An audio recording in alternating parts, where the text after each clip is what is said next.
Hey guys, and welcome to another video, and today's video is just going to be a simple little one to let you know what I will be reading during the Diversathon, which is taking place this week. This video is actually going up a little bit late, so the Diversathon has already started, but I will leave all the links for the information in the down bar below in case you want to check that out. I'm pretty sure you all know about it by now, but hey, let's just show you what I'll be reading. The first book I will be reading for the Diversathon is one that I've already started, and that is A Home at the End of the World by Michael Cunningham. I mentioned this book in a Friday Reads video I did not too long ago, and I was going to start it then, but then I realised, hey, the Diversathon is coming up, this book fits, we'll go with it. This book follows three main characters, one a straight female, one a gay male, and then another male who's a bit on the wishy-washy side. It follows them from when they are teenagers and their sort of feelings for each other are starting to emerge, and then it jumps ahead in time to when they meet a woman called Claire and they sort of engage in a bit of a strange threesome relationship. Michael Cunningham is a gay author and it does feature in his works quite often,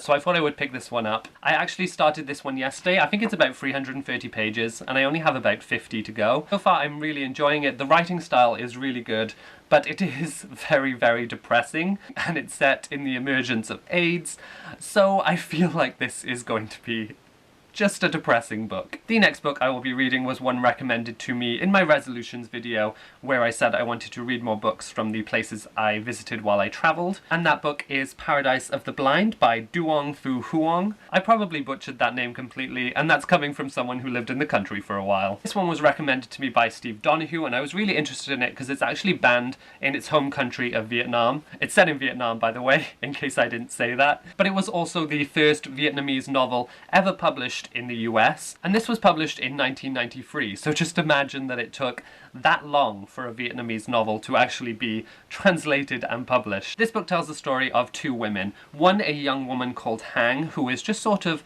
figuring out the reasons behind her father's disappearance and death, which is apparently due to the Government Land Reform Act.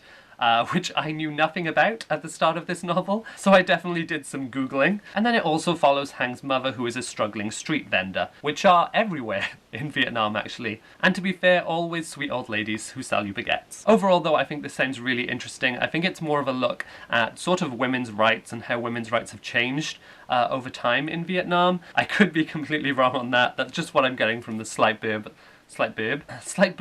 at the back. But yes, it sounds interesting, and it's a Vietnamese author with Vietnamese characters. It's pretty diverse for my reading, I won't lie. And then for the third book I will be reading during Diversathon, I've decided to jump on the bandwagon and read Homegoing by Yagyasi, and I hope I said that right because I do not have the book in front of me. This one is obviously very popular on BookTube at the moment. I'm sure you've heard a lot about it. It basically follows two half-sisters, one who is sold into the slave industry and one who becomes a sort of slave master's wife. And the rest of the novel then follows other generations who have been affected by these circumstances. Overall, it sounds really interesting. It's really not something that I have read too much of, and it's the perfect time to read it in the Diversathon. But yes, that is going to be all for this quick little video. I do have one little question, however, and while I was looking for my TBR, I sort of just picked books that were on my shelf or easily accessible to me, and after I made my choices, I realised I picked up books about AIDS, slavery, and the oppression of women in Vietnam. So I was just wondering if anybody has any recommendations for diverse books that are maybe a little bit more upbeat, or maybe have a happy ending. Something to make me actually feel happiness during my reading week this week. Because from what I see on this list, I'm just going to be sad, sad, sad. Anyway, I've probably taken up enough of your time with this video, so I shall leave it here, and I hope you enjoyed it, because I will be back with another video soon. Bye!